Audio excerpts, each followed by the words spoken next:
we read about the Kohen that if he has a blemish, what we call a mum, and the Torah goes and delineates and explains what exactly a blemish is.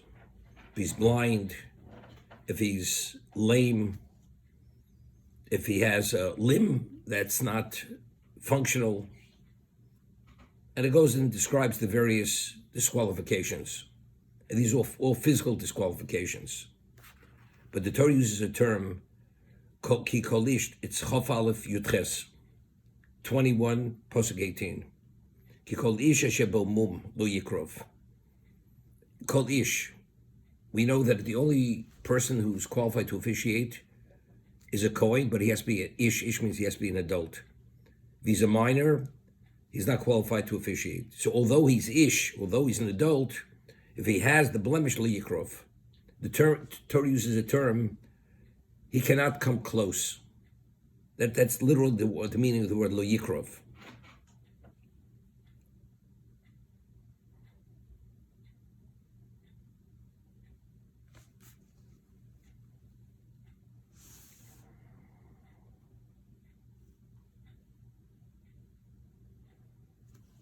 So over here, Rashi says, "Eino din she yikrav, kmo hakriveu no lefrasecho."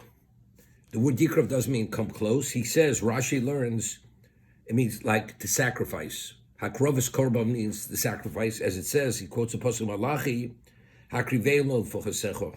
You bring it as before your nobleman. You bring a gift.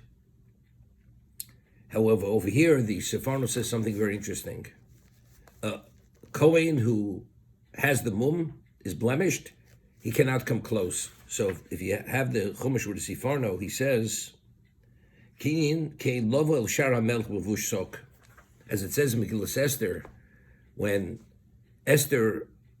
Mordechai, when the decree of to annihilate every man, woman, and child, it says he put on sackcloth.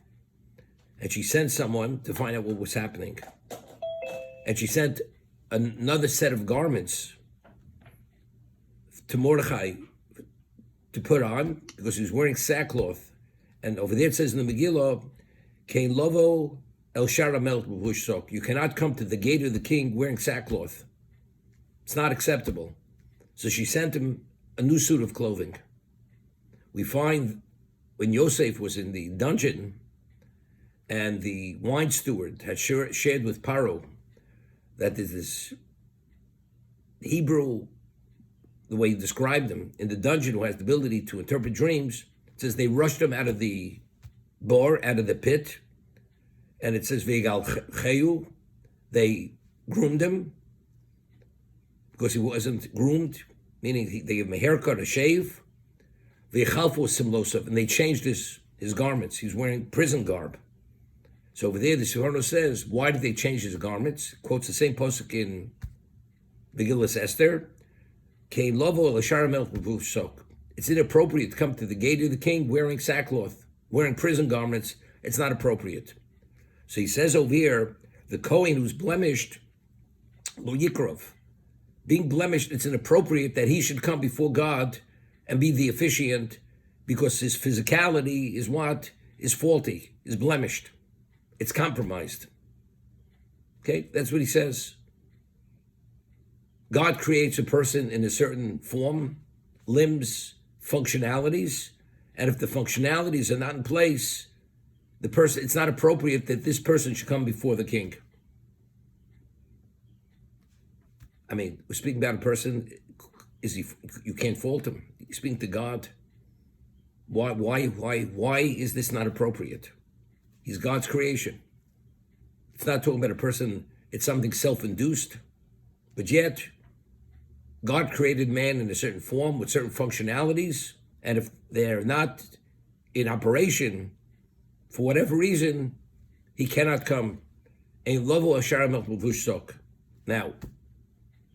if you remember what we mentioned, the Shalah Kodesh, who had explained that Moshe Rabbeinu, when he officiated during the 7-day period before the 8th day, when Aaron and his children were installed as Kohanim, the Gemara asks, what did Moshe wear when he officiated for those 7 days? He wore a white tunic. He did not wear priestly vestments. So the Shalach Kodesh explains why. Because initially, what was meant to be the vestment when a human being serves Hashem? His body. The soul is the person, the body is the vestment. When Adam had eaten of the Eitz Hadas, which was Tov Ra, which was good and evil in the most unadulterated level of evil, and he ingested this, that means his vestment became putrefied with evil, became laced with evil. The vestment becomes disqualified. Moshe Rabbeinu, because of his level of spirituality, his dimension of Kedusha, his body qualified as the vestment, as the original vestment. Therefore, he was the only one qualified to officiate without vestments. But even Aaron, as great as he was not at that level, so his body did not qualify. So it's just not a question of covering his nakedness. He had to have holy vestments, l'chover u'teferes, for honor and glory. Because without that, he's not in this glorified state. He cannot come before the king. Because the vestment is a putrefied vestment. Over here, we're saying something similar to that. The body is the vestment. However, you have the vestments which are prescribed by the Torah, exactly what they be to compensate for the body, but that's only in regard to the aspect of what? Of Ra, because it's putrefied with the Eitz Hadas. But what about if the vestment, even in its form, it's not the right vestment? Because it's blemished. It's not functional. So again, that's a level amel b'shlusok. You can't come to the king with sackcloth. As a result of that, that's why he's disqualified to do the avoda. Meaning, as a Kohen, even if he's blemished, he's a Kohen. He has that special pedigree. He's not permitted to contaminate to the dead. He receives his portion of sacrificial meat, all that he has. But in terms of the actual officiating, which is you're coming before the king with a faulty vestment, which is the body, although it's covered with the big dekuna, it doesn't make a difference. He's disqualified. But again, it's that concept which we spoke about, the Shalach Kodesh. Within that context, you cannot come to the gate of the king wearing sackcloth because this is a faulty garment, because the vestment is blemished or not functioning. That's what I wanted to say. As the Siforno explains, lo yikrov, he cannot come close. Rashi, lo yikrov means he cannot sacrifice. He cannot bring the sacrifice.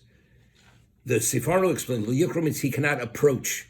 He cannot approach the service, because when you do the service, he's standing before Hashem, he cannot do that. Now it's interesting, there's halacha, if a person wants to say the Kriya Shema, even if he's naked, as long as his genitals are covered, and he separates between the heart and the genitals, he's permitted to say the Kriya Shema. But if a person wants to say the Amidah, he's wearing, his garments are shredded, and his flesh shows through the tears in the garment, he's not qualified to say, he's not permitted to say the Amidah. So the Gemara says, why? And that's the way it's cited in Halacha. Kriya Shema is your declaration of belief. So as long as you separate between the heart and the genitals are covered, it's not a problem. What is the Amidah? That's Omid Lifnei Melech. You're having an audience with the king. Therefore, you have to be in appropriate attire when you stand before Hashem. So therefore, although it's not, the person doesn't have the garment available to cover up that level of nakedness, doesn't make a difference.